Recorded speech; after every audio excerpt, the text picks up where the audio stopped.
Hello, and welcome to day 21 of the HubZone Small Business Summit. I am so excited for this next presentation. We have Gloria Larkin, President and CEO of Target Gov. Now, I'm sure many of you have participated in Ms. Larkin's presentations in the past, and I wanted to let you know that she actually did this presentation at our strategic summit a couple weeks back. I'm not sure she even knows how many positive comments came out of that. One of our very close friends, Courtney Fairchild, who will be participating and hosting other presentations, said, man, I knew she was good, but I forgot how great she really is.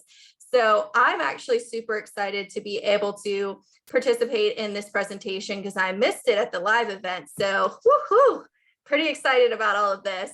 And as you can see, she is definitely an overachiever, an accomplished author. She's helped thousands of small businesses really hone their skills. And she's actually going to be hosting our pitch competition that is coming up on the 23rd. So I hope all of you guys tune in for that. So she's definitely, gone above and beyond to support the HubZone Council and the HubZone small business community. And I know that you're all going to really enjoy this presentation.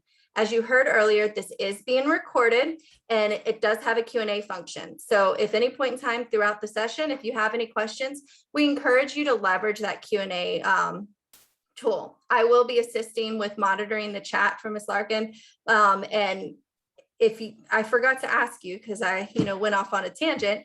Do you have a preference about questions? Would you like to have them held to the end, or would you kind of want it be more interactive throughout? We're fine to have it interactive throughout. So what time are we supposed to It end? says 3:15, but honestly, you can go as long as you want. We're not really on a timetable because there's not a session after you, so feel free. Then let's do questions as they come in and we'll be good to go. All right, well, with that, I will go ahead and go off and I will pass it along to the main event. Take it away. It's great to be here. Thank you very much for the lovely introduction, Michelle. And today's session is really unlike anything that you've ever heard before, because this whole concept of how the federal government is now using artificial intelligence in the contracting process is new to virtually everyone. And we have cracked the code of how contractors can start using this entire process to get you in front of decision makers early in the decision-making cycle. So we are going to talk about the federal adoption of AI, artificial intelligence in procurement. We are going to talk about what agencies are participating in this so that you can get a step ahead of your competition. What the heck are market research robots?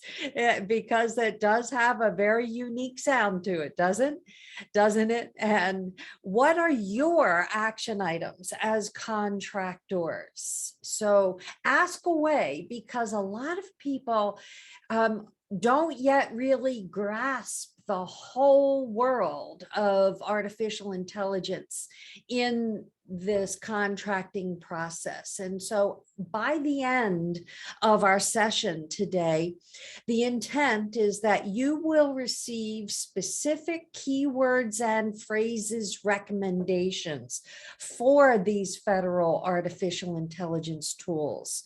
You'll know the exact locations of some of the most critical databases that you actually have access to and what to do with that access, including the tactics that you want to take to keep your company's keywords and phrases up to date.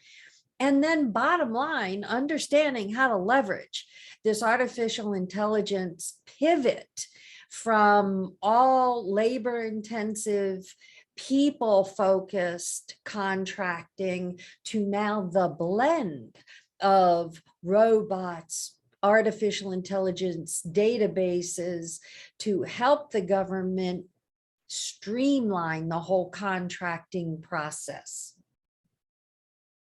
So what are we talking about? The adoption of artificial intelligence in the procurement world. Well, I'm going to tell you the bottom line is that as of last December, over 43%, tens of thousands of people that were employed in federal contracting retired out. The baby boomers out the door. And so this was really forcing the issue of how can the government do more, contract more, over $550 billion worth of contracting with thousands fewer people. So one of the answers to this was starting to use artificial intelligence in a government-wide modernization process. That artificial intelligence segues into robotic process automation, blockchain technology, virtual and augmented reality. We're not talking about you providing those services. We're talking about how the government is now using all of this in the contracting environment. I see that, is there a way for participants to turn off closed captioning? It's distracting. I apologize for that because of the Section 508 compliance now. That is something that we've incorporated. If it's distracting, maybe just I have a old school. Put a piece of paper up in front of it if you don't mind, and I apologize, but it's something that we're all getting used to along with this whole technology process. And if you are hard of hearing, this is the reason for the closed captioning to be going on right now. Thank you for your understanding about that. All right, so now that we know artificial intelligence, robotic process automation, and blockchain, along with even augmented reality, are happening in the contracting process, who is participating in that? Well, there are two main groups, and guess what? It's DoD and civilian agencies. DoD has been at the forefront of incorporating artificial intelligence into the contracting process. But GSA has actually started leading the charge for us as contractors. This is one of their actually leading edge technologies that they are starting to use. So both DoD and GSA for the civilian side are using the agile acquisition for artificial intelligence. What does that mean? Well, it means that they're making it up as they go along. Agile technology is adapting to whatever is happening and setting out a plan that incorporates deadlines, but they'll roll it out before it's totally complete. We all experience that when SAM and Beta SAM and then SAM again got rolled out. Painful, but agile technology. They're also using a unified program management and infrastructure support process. All of the keywords and phrases that you're seeing up here right now are the background of DoD using it, especially the first 5 consortium, because they were the first 5 agencies involved in this process. But it has now morphed into virtually the entire federal government. All entities under DoD as well as civilian agencies are using artificial intelligence in the contracting process. So this is, again, not you selling AI services. It's you benefiting by their using this to find the contractors that they need.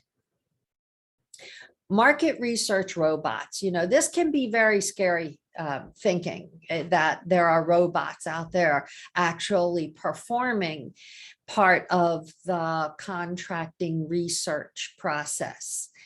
But I am going to tell you today how to actually take advantage of it and benefit by it. This process has been totally embraced by GSA because they now provide market research as a service for all other government entities. So what GSA is doing, they are actually incorporating artificial intelligence and RPA, robotic processes, in the acquisition process, and now renting themselves out to the Army, to all DoD, to all civilian agencies, to do market research on the agency's behalf. Let me translate that into what the heck does that mean for you? It means you're going to see fewer sources sought notices, because what is happening is those sources sought notices now will be coming through this GSA's MRAS, Marketing as a Research Service, only to those people with GSA schedules. It will be a direct by invitation only process. I know it's a little mind-boggling. It's great if you have a GSA schedule. If you don't have a GSA schedule, this could be a compelling reason to consider it, because what the agencies are finding is the regular sources sought process is taking an extraordinary amount of time and effort on behalf of the contracting officers, because many companies answer the sources sought notices when they really are not a fit for that particular opportunity. So they may get, believe it or not, 30 or 40 answers from companies that maybe only 5 are really fit for that particular opportunity. So GSA has stepped up and told all of the federal DoD and civilian agencies that we'll take that burden off your shoulders. We'll do the market research for you, and then we'll send you the results of this market research, which sounds like a fabulous thing, unless you're cut out of that whole sources sought process. So I am going to tell you how, before the end of this session, how you can be found by these robotic processes and what steps you can take right away today, as soon as this is over, so that your company can be found by these data scraping tools. So some of the databases that hold these search fields that are found by the data scraping tools. That's a great question, Gilles. I'll answer that in just a moment. So, when I'm looking at the screen here, I'm seeing the camera and the screen. Your questions are over here, so you'll see me looking over occasionally to scan the questions as they come in. So right now, the government databases that you need to know are being scraped by these data scraping tools are virtually all of the federal government databases. Your SAM record is one.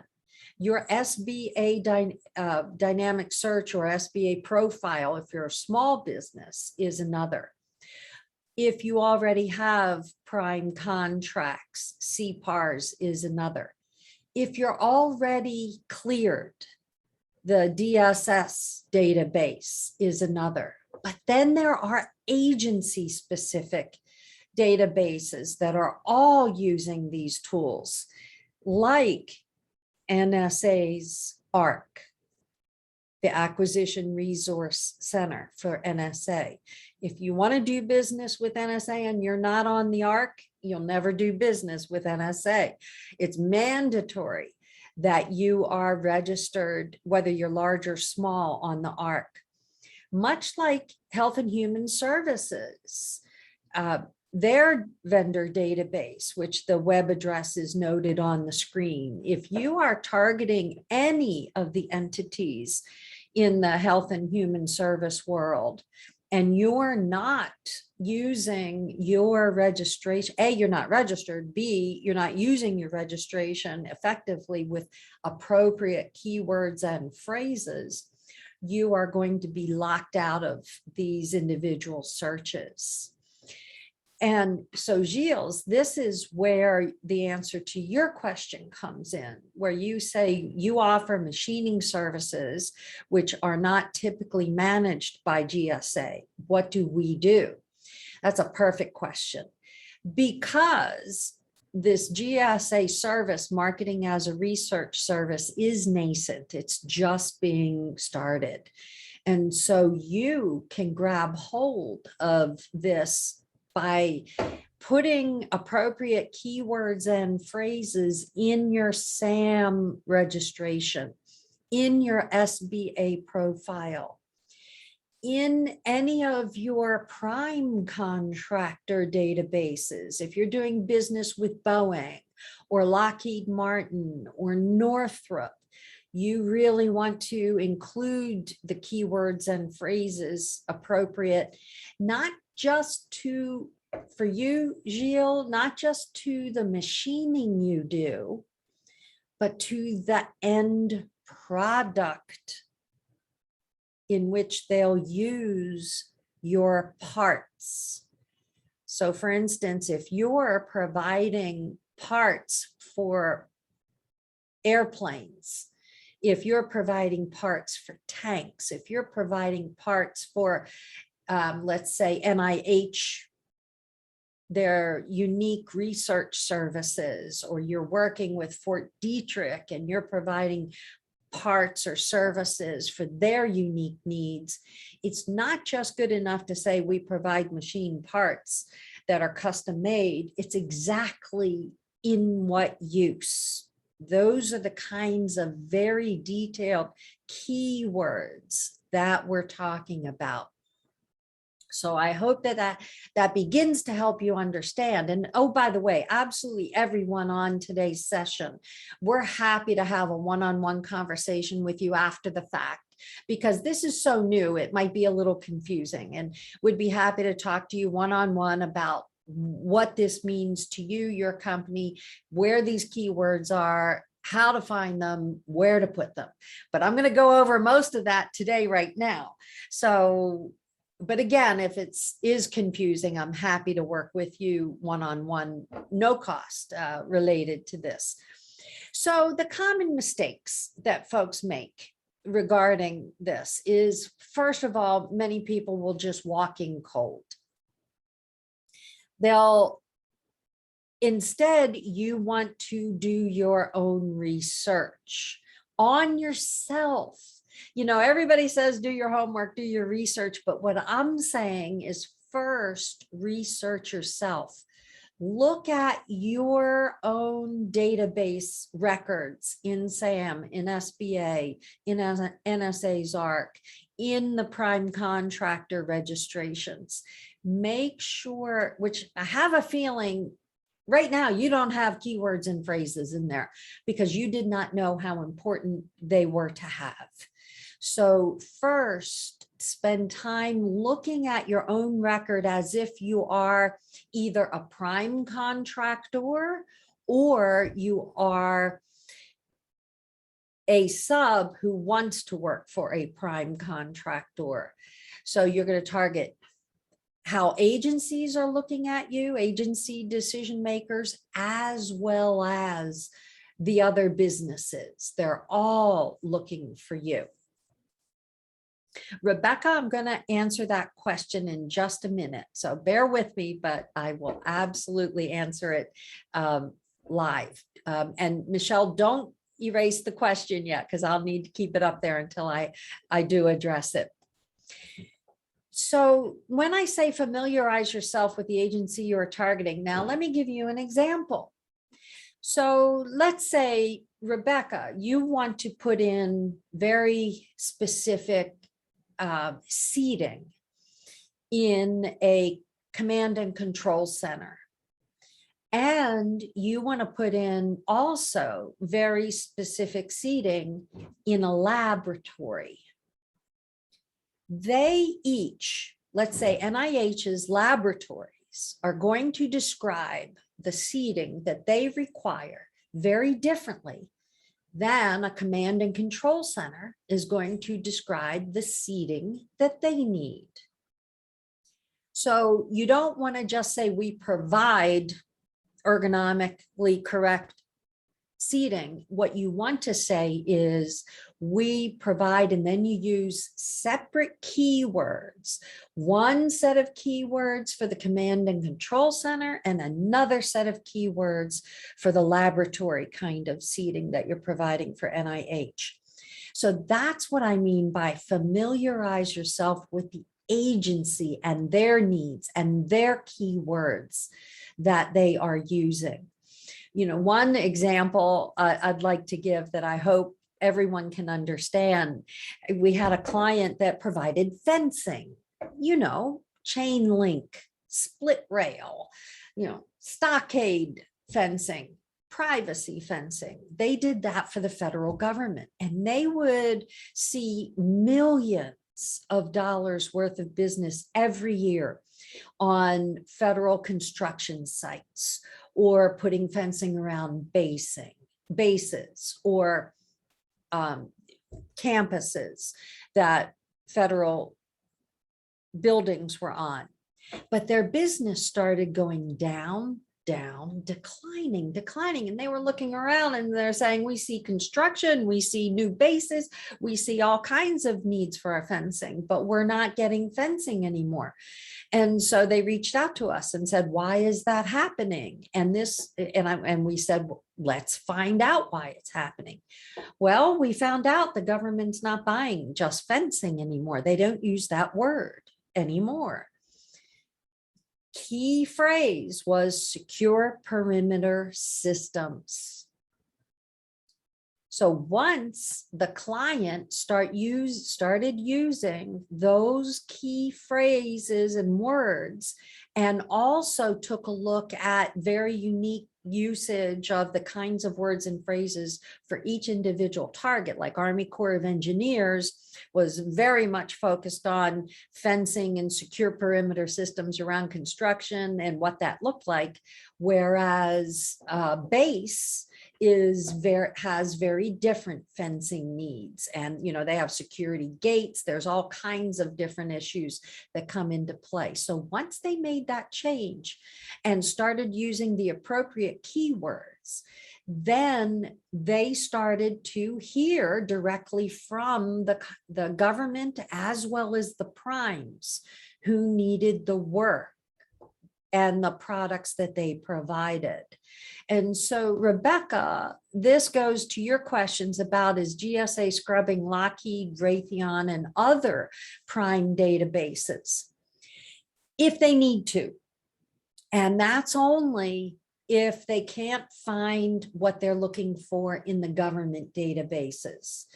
So this is really critical for you to understand that you would be much better off in using the appropriate keywords and phrases in the already provided databases that you already have access to, SAM, SBA profile, the agency registrations, because they are less work for the government to utilize these data scraping tools. So that Don't make it hard to find you is the takeaway from that comment. The second bullet or line on this is no generic one size fits all kind of answers. This means if you're in program management, what kinds of programs are you managing? You could be managing a submarine building contract, or you could be managing a staffing contract for 50 people. There are very different kinds of programs to manage.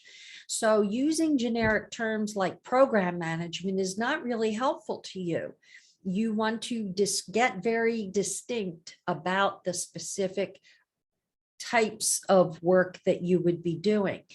And this runs the same for every industry, whether you're a machine shop, you're an IT services company, you're a staffing company, you're an architect, a construction company, an engineer.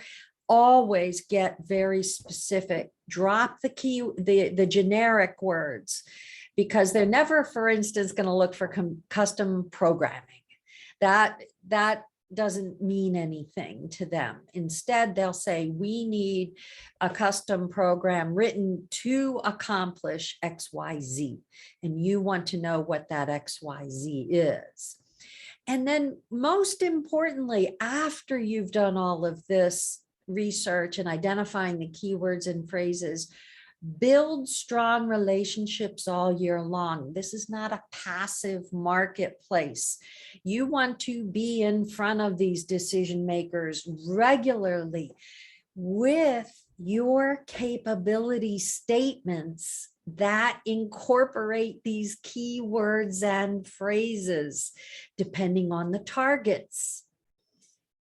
It's beautiful when you start seeing how this universe is actually going to benefit you and work in your favor, because there's so many people out there that once they create a generic capability statement, they never touch it again. They're using the same one for the last 5 years. It says program management, it says fencing, and it says all the generic words, and they're not going to see any results whatsoever.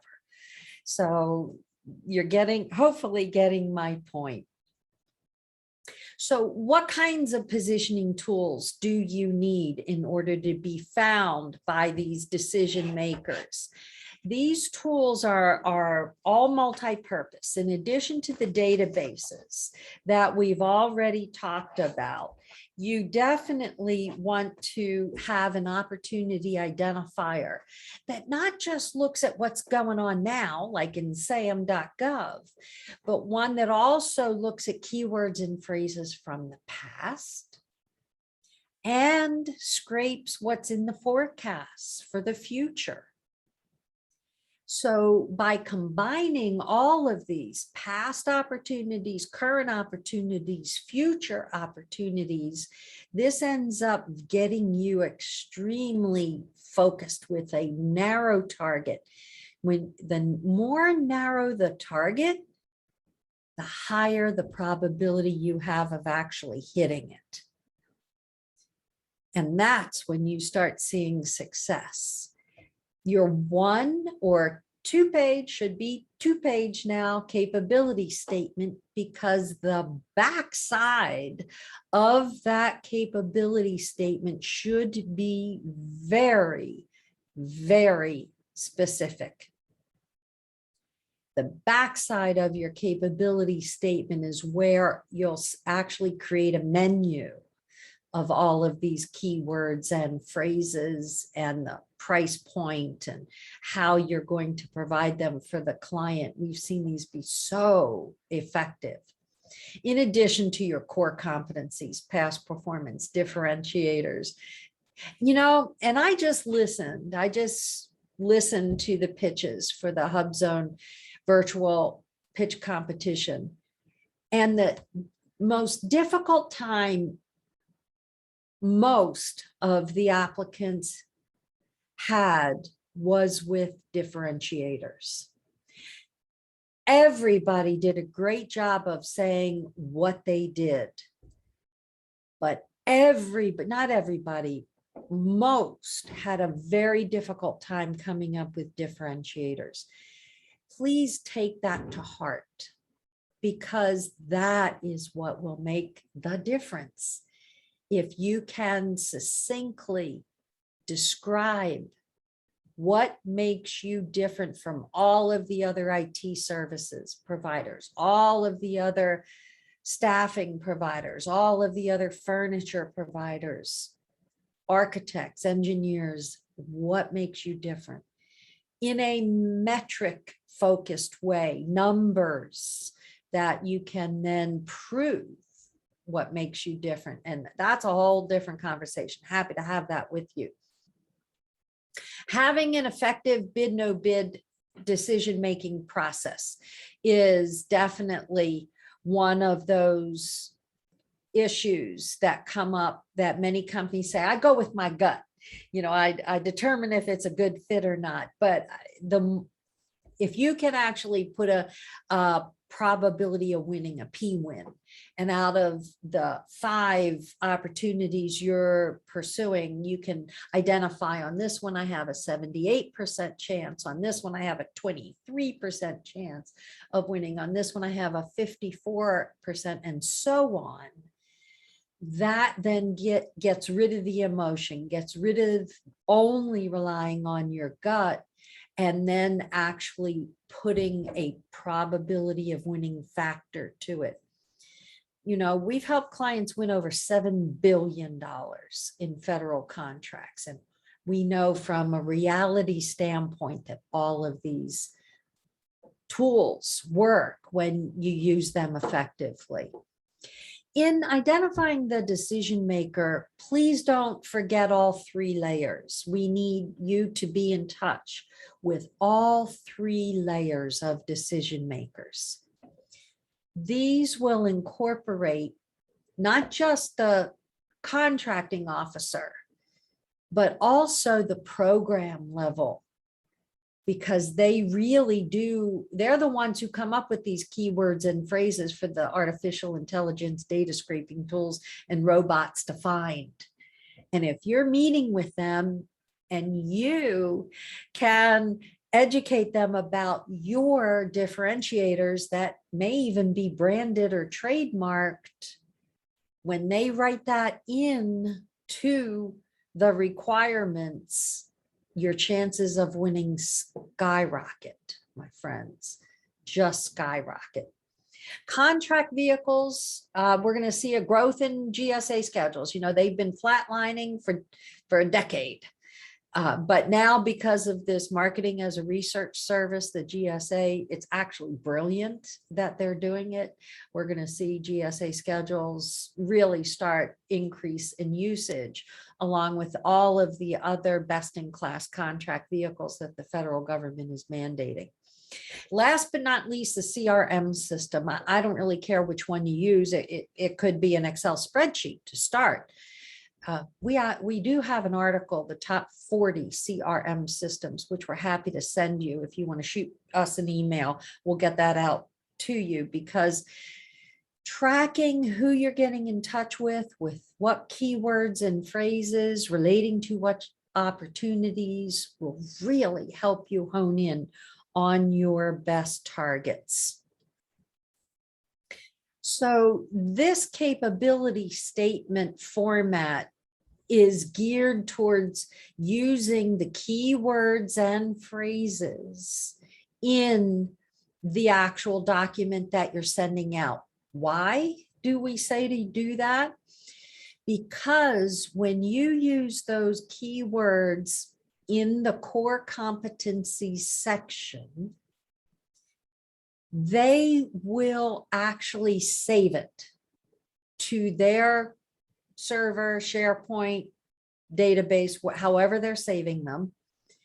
And then when they search their own internal database, and so Gilles, this really relates to you also and your machining, because by having a great crafted CAPE statement that incorporates the keywords, let's say for the Navy, and a different capability statement that focuses on NAVC, a different one that's on NAVFAC, a different one for every individual segment within Navy, your chances of them saving your capability statement as one of their favorite children, we love that. We want you to become one of their favorite children. Then they go to their own internal database of contractors that they want to work with, because they can search for keywords and phrases in your CAPE statement that's saved on their own server. We're going to give you a free guide to this. You know, it's ugly, it's black and white, but the point is it's a content guide. You can design it any way you want. What we're doing is giving at no cost. We're giving you the content guide on exactly what needs to go into this capability statement so that you'll be found, they'll save it, and hopefully you'll become one of their favorite children within that agency or prime contractor as well. You know, I mentioned that Target Gov has helped clients win over $7 billion in contracts. And I'm going to give you the nuance of the secret to success right now.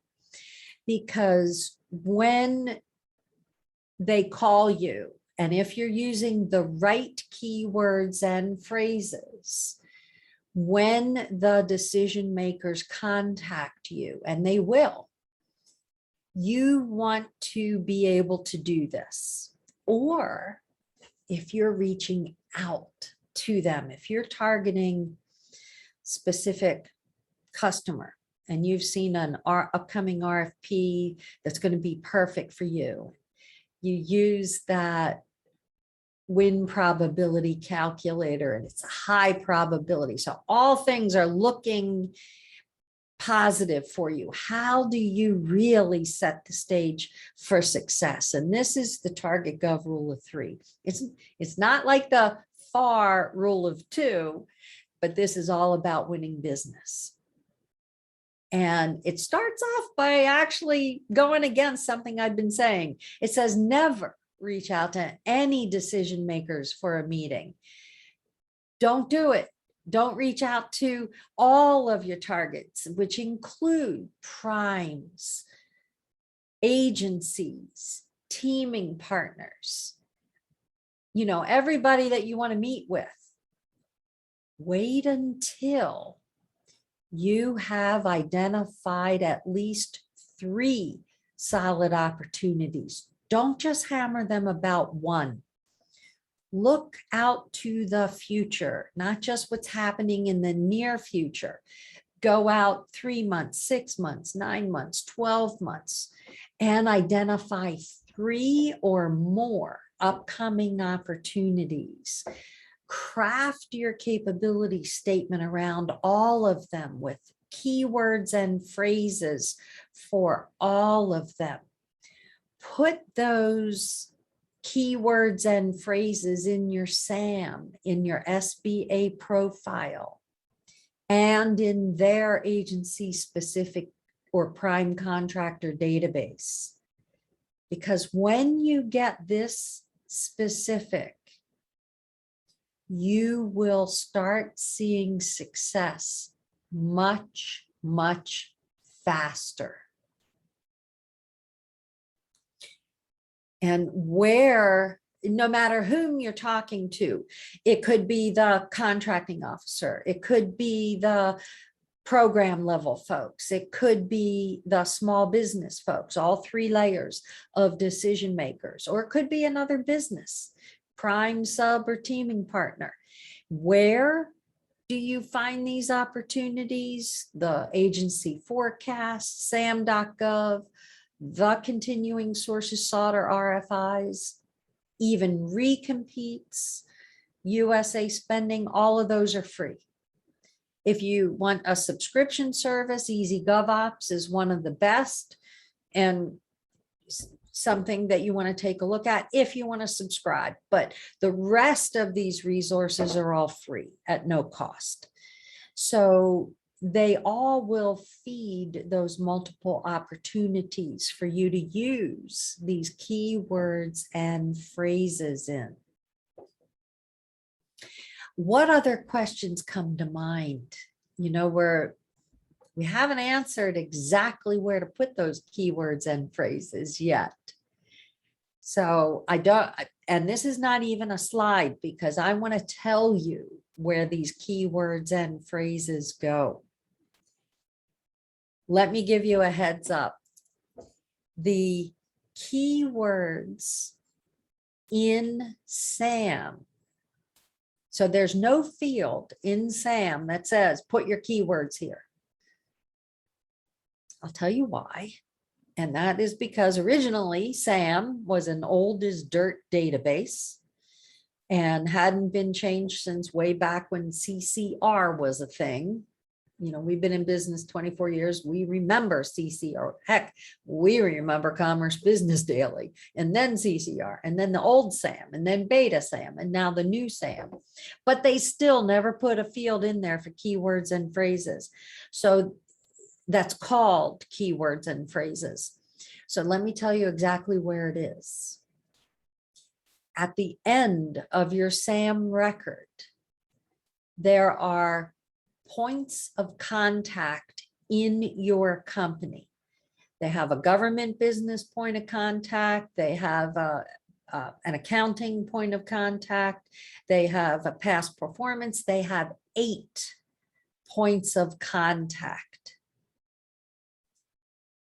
Each one of those points of contact has a field in it called notes, N-O-T-E-S. That notes field is the only field in the entire SAM record that you can put in your keywords and phrases separated by a comma. So keyword, comma, phrase, comma. And in that way, you'll be able to use all of those points of contacts to fit in up to 2,000 keywords and phrases. Frankly, I see companies that have a tough time coming up with a couple of hundred good focused keywords and phrases. So I'm not worried in SAM that you're going to have a difficult time filling it up. I think you'll have plenty of space in SAM. It's in the notes field under the points of contact where you can put these keywords and phrases. One of the other questions is, Gloria, where do I find keywords and phrases? So where you find them is actually right under our noses. They are used in statements of work. So it's easy to find keywords and phrases. Go to your targets, opportunities listing in sam.gov.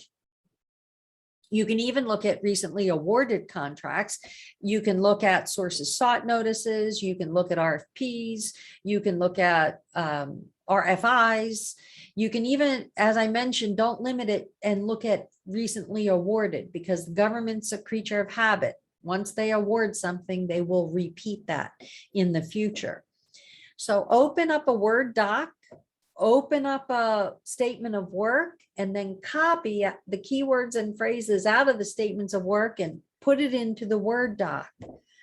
So this Word doc then becomes a resource document, a listing of all of your keywords. And if I were you, I would even separate them by target. So, you know, DOD Navy, put all the Navy's keywords. DOD Army, put all the Army's keywords.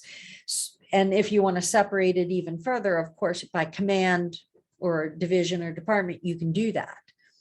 Health and Human Services, CMS, their keywords. Health and Human Services, NIH, their keywords.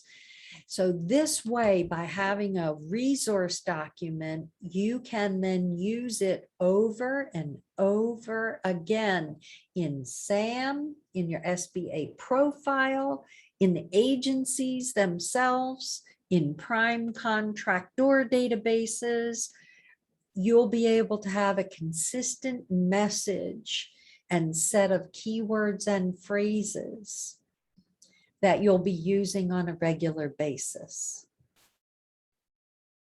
And updating them. So if a new sources sought comes out, or if a new pre-solicitation notice comes out, that is perfect for you. Look for those keywords and phrases exactly related to the services and products you do and add them to your keyword resource document so that you have that list building.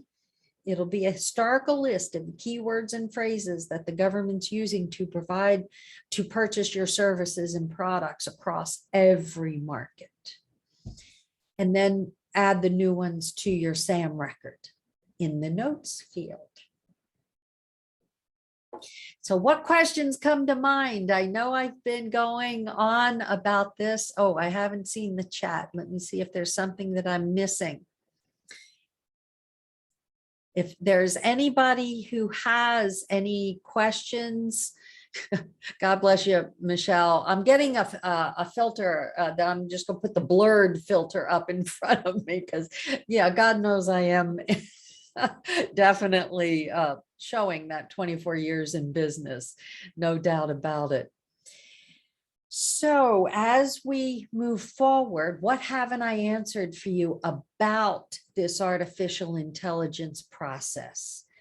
We are perfectly on time right now. I'd be happy, of course, to also include with you any information that we can offer about our additional services. Oh, but let me remind you about the Who Said It Best elevator pitch competition. Guess what? The award is coming up. On the 23rd, we are going to have the grand prize judges contest of $1,000 award, along with the People's Choice Award. These are two different awards totaling $1,500. We've already awarded the in-person pitch contest, and that was just super exciting. If you were in person at the Strategic Summit for HubZone in Chantilly. So we have an amazing group of companies who have sent in their pitch videos, and we've already been able to choose the top 10 who will all be competing at the competition on the 23rd. Make sure you dial in for that. It's going to be super exciting. The judges will be Diane Dempsey from BAE Systems, Rita Brooks from SAIC, and Anna Hakobayan from AstraZeneca. They're awesome, and they did a fabulous job in the live pitch contest. I can't wait until we have the virtual pitch contest as well. Here at Target Gov, we've got our FAST process, our Kickstart program. We have everything to help you see success in the federal space. The handouts that I'll provide you as a result of today's session, all you need to do is just send us an email and we'll get them to you. In addition to what we have up on the screen, I'm going to add the top 40 CRM system. I'm making a note right now. Top 40, and I'm also going to add the capability statement guide. So you see what needs to be on your capability statement in order to be successful when you're reaching out to decision makers. We'll send the session slides, the rule of 3, and the matchmaking pitch format, because it's perfect. Not only, is it exciting to have this pitch competition, but this matchmaking pitch format will help you every time you're having a matchmaking pitch with a decision maker, whether that's an agency decision maker or another business.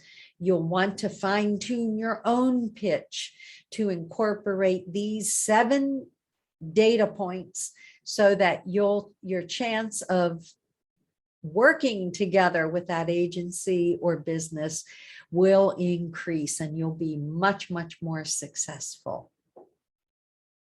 Let's see, Michelle, I think for the typed in questions, we addressed them. Do you have any others that are coming in or any other chat?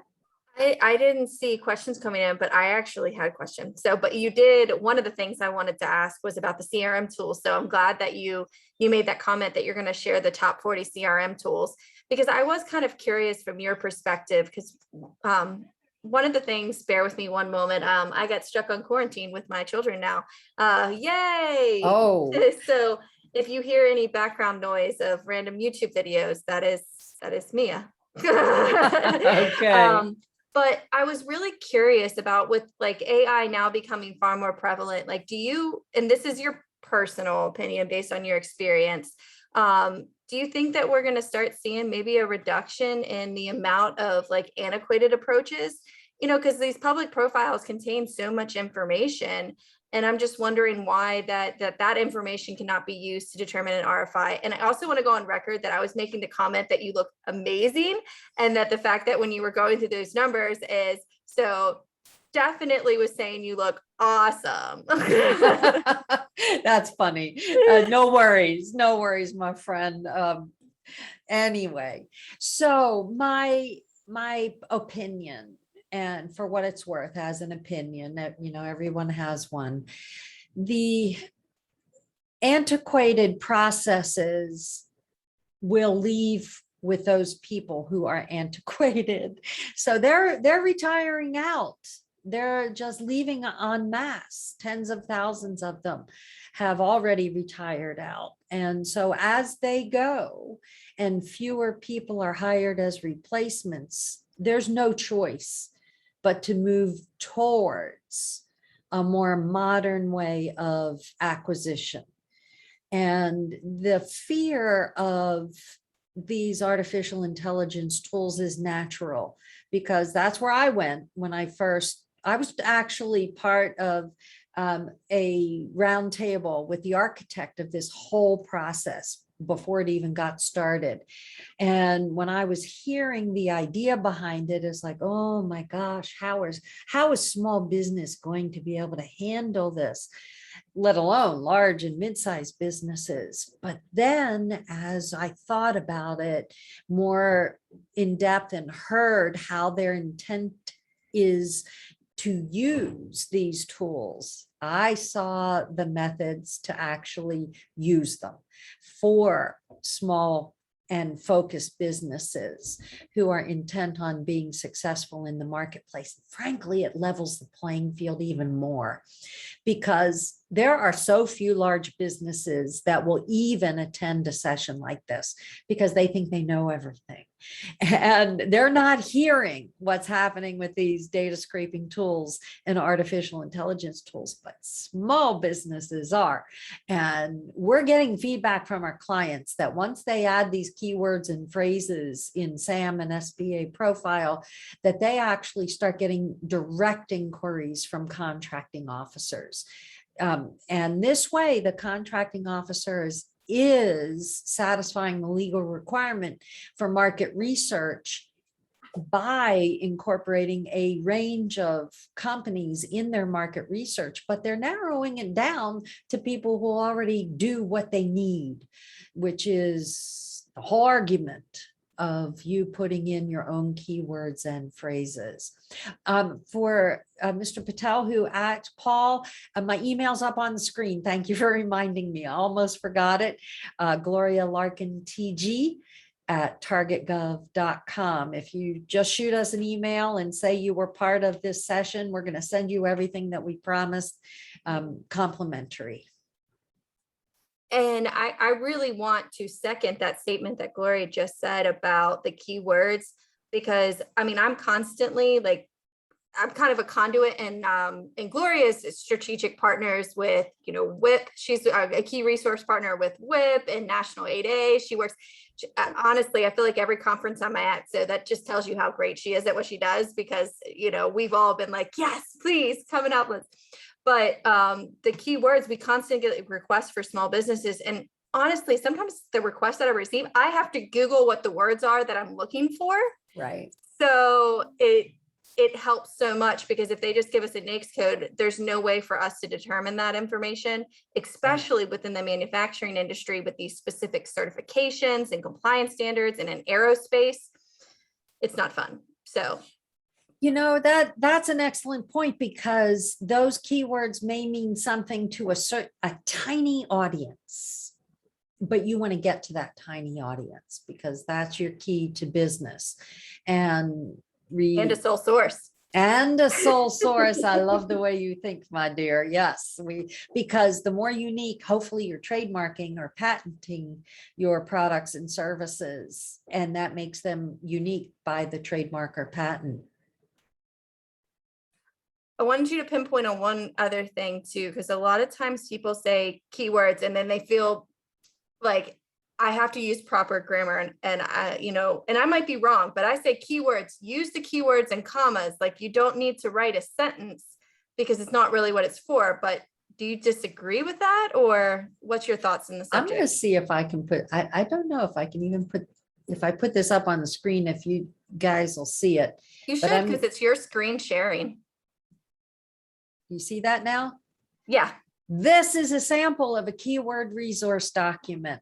So what I would do is open up Word and just name it this keyword resource document. I'm going to make it a little bigger so it fills up the screen. There we go. And so let's say your first target, I'll say just for the heck of it, is HHS at CMS. And so as your first target, you're going to open up one of the statements of work and then copy keyword, comma, phrase, comma, keyword, phrase, comma. That's it. You're also going to incorporate acronyms that are certification. So anything that's all caps is read as an acronym. So if you are PMP certified, CMMI, if you're a professional engineer, whatever kinds of professional trainings or certifications that are in those statements of work, you want to put in the keyword resource document for that particular client or prospect. Let's say your second target is the Navy. Maybe it's NAVC as your second target. So while you're providing the same services or products to them, often they describe them with their own keywords differently because they're special. You know, everybody is special in the federal government, and they're going to use their own keywords and phrases to describe similar products or services. And then your third target, you know, let's say that's SOCOM. And you're going to use the keywords and phrases for SOCOM. So this goes to your point exactly, Michelle. No sentences, no paragraph structure, strictly keyword, comma, phrase, comma, and you don't need to repeat keywords. So once you say cyber security, you don't have to keep on saying cyber again, because it's a smart search. It gets it. I hope that has helped. No, that is perfect. Like that is actually one of the best examples I've seen. So I love this. I'm probably going to clip your little video right here and be like, blast this out to everybody when they update their profiles, because this is actually a very like clear, concise, you know, so I'm glad that you brought that up. That's perfect view of it, because I'm so tired of reading people's like keywords where they take up like, I provide exceptional customer service. I'm like, who's going to say that they suck? Right, no one's going to right. say that. Like, and nobody's going to search on exceptional customer service. They're going to search on, you know, what's your CPARS rating? Well, they're going to see that because they can have access to that. Yeah. But like a lot of other partners and stuff, like there's a lot of stuff that we can't see, and you know, it is really helpful. So thank you so much, Gloria. Like I didn't know you had this little tidbit. I love this. This is so good. Well, it's my pleasure to provide that for you and anyone else on today's session. And, you know, maybe in the future we can have just a a focus session on exactly what to do for Hub Zone members, so that That would be perfect. I'm hoping that our Mark from Bubo will watch this because Tim from Teaming Pro, because Teaming Pro is one of the BD tools I always use, and he uses heavily on keyword functions with filters to allow for it to do like an algorithm to expand.